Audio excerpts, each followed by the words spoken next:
अच्छा, मूर्ति पूजा करना सही है कि गलत है? मैया, मूर्ति पूजा करना सही है कि गलत है? गलत है। आप बताओ हरी मैया।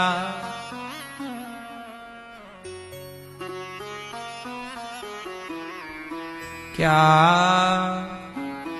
मूर्ति पूजा करना सही है?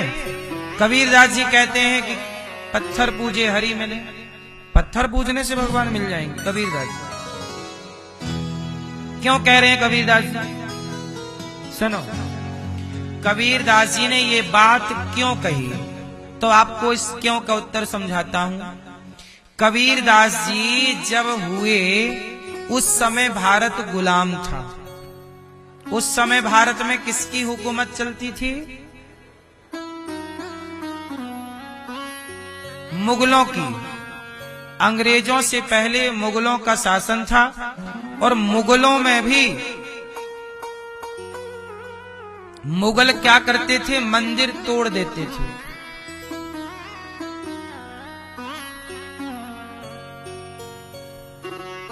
जब मंदिर तोड़ने लग गए मुगल, तो भक्त लोग दौड़ दौड़ के आए।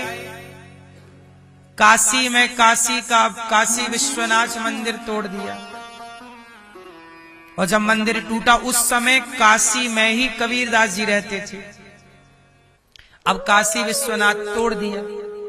जब मंदिर टूटा तो सारे भक्त दौड़ के कबीर जी के पास आए। कबीर जी, हमारी आस्था का केंद्र बिंदु मंदिर था, तोड़ दिया मुगलों ने, अब क्या करें? तब कबीरदास जी ने उन लोगों को समझाने के लिए कहा कि पागल, मंदिर टूट गया तो क्या बात हुई?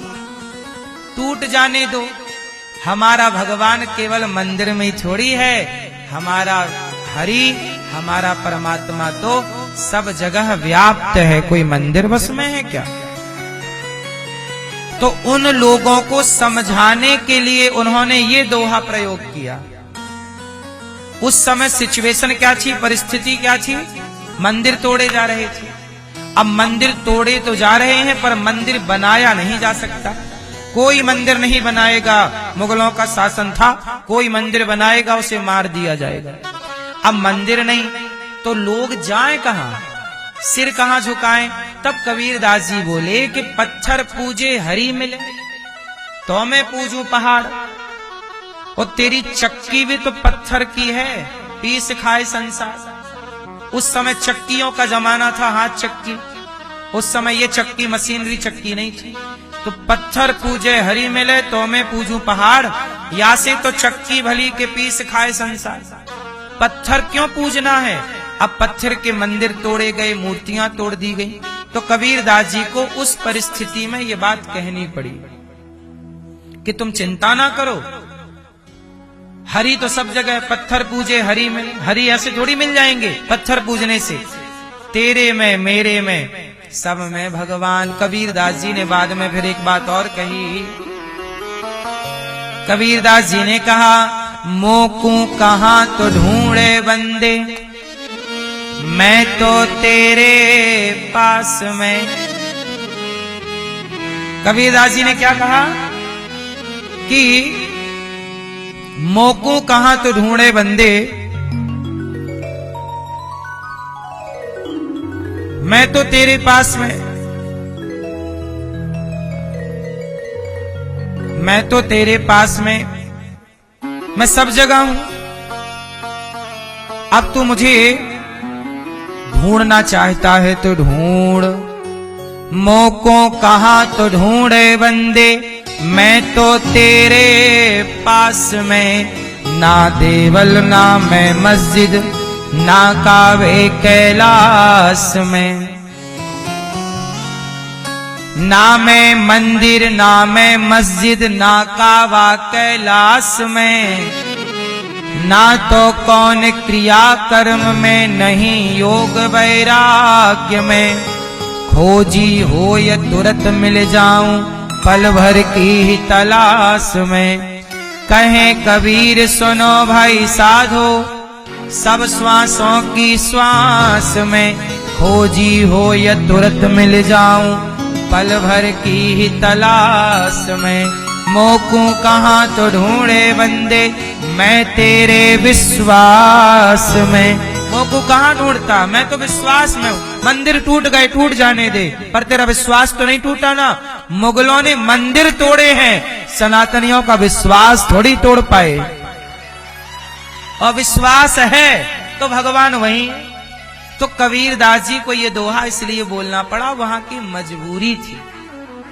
बात समझ में आई कि नहीं? तो भगवान पत्थर में है कि नहीं, अब ये सवाल खड़ा है। आओ मैं आपसे जरा पूछ लूं। कबीरदास जी कहते हैं पत्थर पूजे हरि मिले, तो मैंने तो कारण बता दिया। कबीरदास जी कहते हैं मंदिर टूट गए, कोई बात नहीं, मन में भगवान रखो। अच्छी एक बात बताओ, पत्थर में भगवान है या नहीं? आप बताओ, क्यों भैया पत्थर में भगवान है कि नहीं है? मैया बताएंगी मेरी माँ, पत्थर में भगवान है। अच्छा भगवान कहां कहां है आप बताओ? पत्थर में, पति में, पत्नी में, बच्चे में, गाय में, सुअर में, भैंस में, सुअर में भी, चींटी में, हाथी में, गुलाब में, सब में भगवान। कैसे सिद्ध करो, कैसे? पत्थर में भगवान है कि नहीं आप बताओ? हाँ या ना? है? सिद्ध करो कैसे? हाँ, नृसिंह अवतार हुआ, खंबे से सिद्ध हो गया। और सिद्ध करो, पत्थर में भगवान है, कैसे सिद्ध करोगे? है? शालिग्राम, पत्थर में शालिग्राम, शालिग्राम जी की पूजा होती है, बात सही है। अब कुछ लोग कहते हैं कि यार तुम पागल हो, पत्थर पूजते रहते हो। कुछ लोग कहते पागल हो, विज्ञान पढ़ने वाले बोलते तुम तो पागल हो, पत्थर पूजते रहते हो। पत्थर में कोई भगवान है? सुनो, हम सनातनी जो हैं, हम ही बड़ी सोच और बड़ी बुद्धि वाले लोग हैं। ईसाई कभी नहीं कहता कि मेरा यीशु सब में रहता है। मुसलमान कभी नहीं कहता कि मेरा अल्लाह सब में रहता है। बोलो हाँ।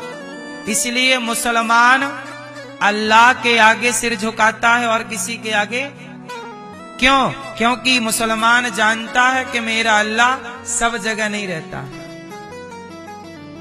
आपका अल्लाह सब जगह नहीं रहता, इसलिए सब जगह आपका सिर नहीं झुकता। लेकिन हमारा भगवान तो इतना विराट है कि वो सब जगह एक समय पर ही सब जगह रह सकता है। हमारे भगवान में सामर्थ्य है कि वह एक समय पर सब जगह। इसका मतलब ये है कि अल्लाह एक समय पर एक जगह ही रहेगा, लेकिन हमारा भगवान एक समय पर सब जगह रह सकता है। इसलिए उनका सिर केवल अल्लाह के आगे झुकता है। हम ये भाव वाले हैं कि हमारा परमात्मा आकाश में है तो पाताल में, स्त्री में है तो पुरुष में, चींटी में वही, सब में वही। इसलिए सब में उस परमात्मा को देखकर हम सब में सिर झुका लेते हैं। भैया ये हमारा वही ईश्वर हमारा सब जगह व्याप्त है। हमारा परमात्मा सब जगह रह सकता है क्योंकि हमारा भगवान सर्वशक्तिमान है। और सब जगह वही रह सकता है जो सर्वशक्तिमान है। जो सर्वशक्तिमान नहीं है वो सब जगह नहीं रह सकता, वो केवल एक जगह रह सकता है। मैं एक जगह रह सकता हूं, अभी मैं वृंदावन हूं तो केवल वृंदावन हूं। बोलो हाँ। लेकिन आप सुनना कि भगवान सब जगह, जब भगवान राम बनकर आते हैं तो एक रूप से राम बनकर यहां रहते हैं, एक रूप से भगवान बैकुंठ में भी रहते हैं। और उसी समय यदि कोई चींटी पुकारे तो एक समय पर वह राम में भी है। अनेक रूप रूपाय विष्णवे प्रभु विष्णवे, वह राम बन के एक लीला कर रहे, एक रूप में बैकुंठ में है। और उसी समय किसी जीव जंतु भी परमात्मा को पुकारे तो वह उसके पास भी पहुंचकर उसकी मदद करते हैं। भगवान सब में है। ये संसार चलो एक बात बताओ, पत्थर किस चीज से मिलकर बना है? पत्थर किससे बना है? पत्थर किससे बना है? जोर से, जोर से। मिट्टी। पत्थर भी एक प्रकार की माटी ही तो है, ठोस मिट्टी है। बोलो हाँ कि ना? अच्छा एक बात बताओ, ये पूरे संसार में केवल 5 चीजें ही तो हैं। छठवीं कोई आपको दिखे तो बताना। मैं 5 चीजें बता रहा हूं। ये पूरी धरती किससे बनी है? 5 चीजों से। पृथ्वी, बोलो पृथ्वी, जल, वायु, अग्नि, आकाश। इन 5 के अतिरिक्त आपको कोई छठवीं वस्तु दिख रही हो तो बताओ। जो दिख रहा है ये पंच तत्व ही दिख रहा है। बोलो हाँ कि ना? छठवीं कोई वस्तु आपको दिख रही है क्या? जोर से। जब छठवा कुछ है ही नहीं, 5 हैं, पृथ्वी, जल, वायु, अग्नि, आकाश, और ये 5 कौन हैं? हमारे भगवान का नाम क्या है? भगवान। भगवान का फुल फॉर्म क्या हुआ? भा मतलब भूमि, गा मतलब गगन, वा मतलब वायु, आ मतलब अग्नि, ना मतलब नीर। भगवान। बोलो भगवान। भगवान कितने अक्षरों से मिलकर बना? मात्रा सहित 5। भा, ग, वा में आ की मात्रा आ, न, भा भूमि, गा गगन, वा वायु, आ अग्नि, ना नीर। हो गया भगवान। ये पंच तत्व प्रकृति को ही हम सनातनी भगवान कहते हैं। तो भगवान के अतिरिक्त कुछ है ही नहीं, पंच तत्व के अतिरिक्त कुछ है ही नहीं। और पंच तत्व में कौन है? जल रूप में कौन? वायु रूप में कौन? आकाश रूप में कौन? पृथ्वी रूप में कौन? हर रूप में वही तो दिख रहा है। खिलौने बहुत सारे हैं मिट्टी के, पर हर खिलौने में है तो माटी ही। आभूषण बहुत सारे हैं, आभूषण अलग अलग होते हैं, नाक का अलग, कान का अलग, गले का अलग, माथे का अलग, पांव का अलग, पर हर आभूषण में है तो सोना। बोलो हाँ। सोने के अतिरिक्त तो कुछ है? आभूषण अलग अलग हैं, उपयोग अलग अलग हैं, नाम अलग अलग हैं, पर है सब में एक सोना। मूल रूप से सोना है। ऐसे संसार में पत्थर दिख रहा है, पुरुष दिख रहा है, स्त्री दिख रही है, पेड़ पौधे जीव जंतु दिख रहे हैं, दिख कुछ भी रहा हो पर मूल में है परमात्मा ही। उस एक के सिवा किसी की कोई सत्ता।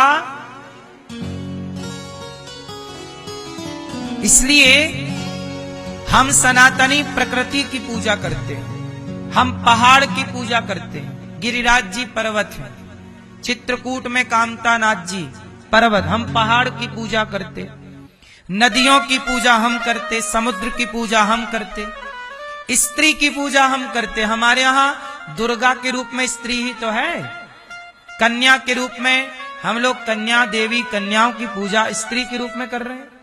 हमारे यहाँ स्त्री की पूजा है, पुरुष की पूजा है, पुरुष पिता के रूप में, गुरु के रूप में।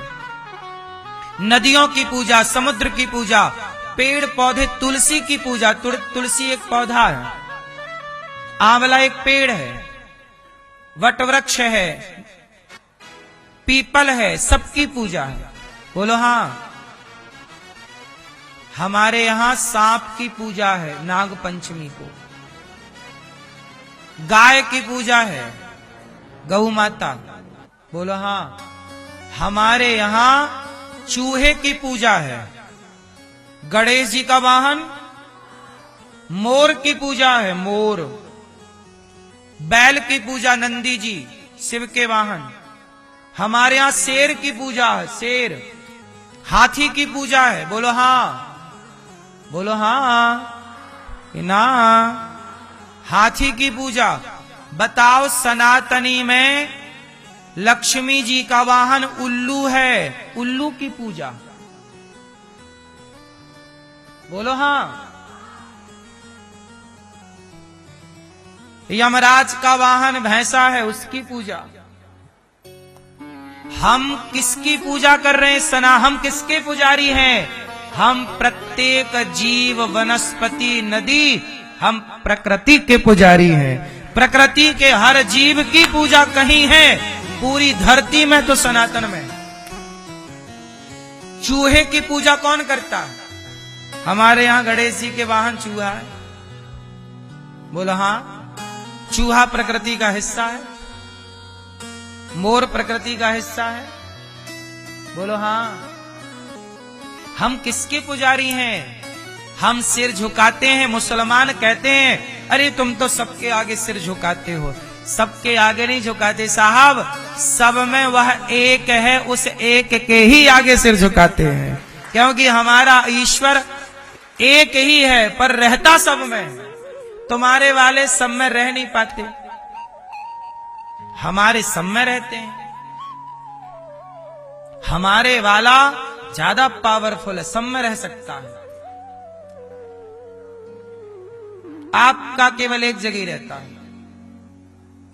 इसलिए हमारा परमात्मा जो है, हमारा ईश्वर जो है, मेरी मां, हम सनातनी जो हैं, लोग पागल कहते हैं। अरे तुम तो पीपल की पूजा करते हो, तुम तो पेड़ पौधों की पूजा करते हो, तुम सबकी पूजा करते हो। सबकी नहीं करते पगले, सब में अपने एक का ही हम दर्शन करते हैं। सब में वह रहता है।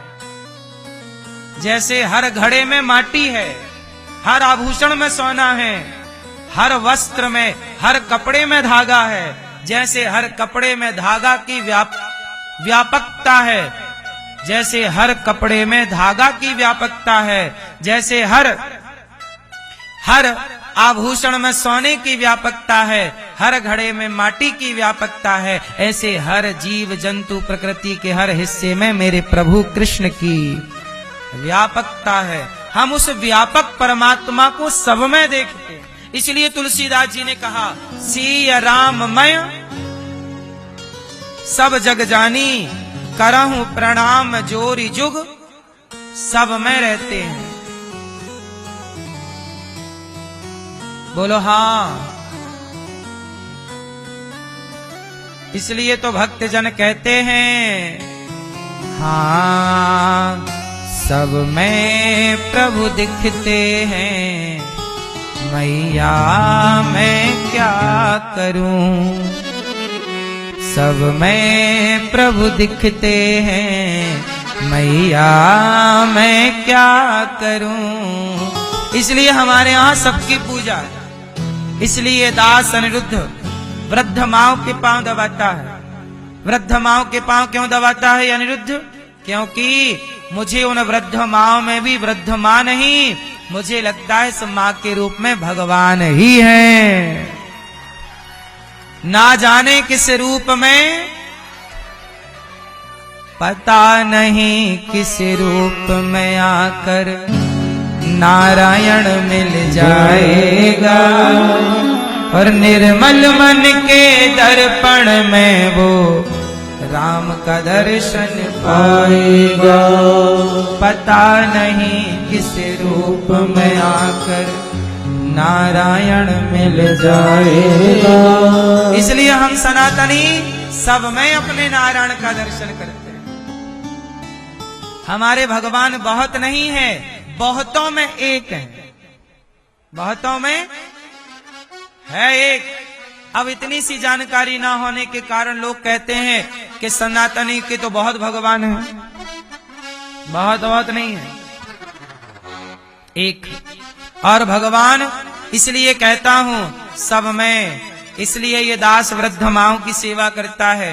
आपसे मेरी विनती है, थोड़ी वृद्ध माओं की सेवा आप भी कर लो। अपनी अपनी माओं की सेवा तो करना, पर गौरी गोपाल आश्रम में जो 311 वृद्ध माएं रहती हैं, इन माओं को आप भी थोड़ा भोजन का दान करना। आप सबके सहयोग से गौरी गोपाल आश्रम में वृद्ध माओं को भोजन मिलता है।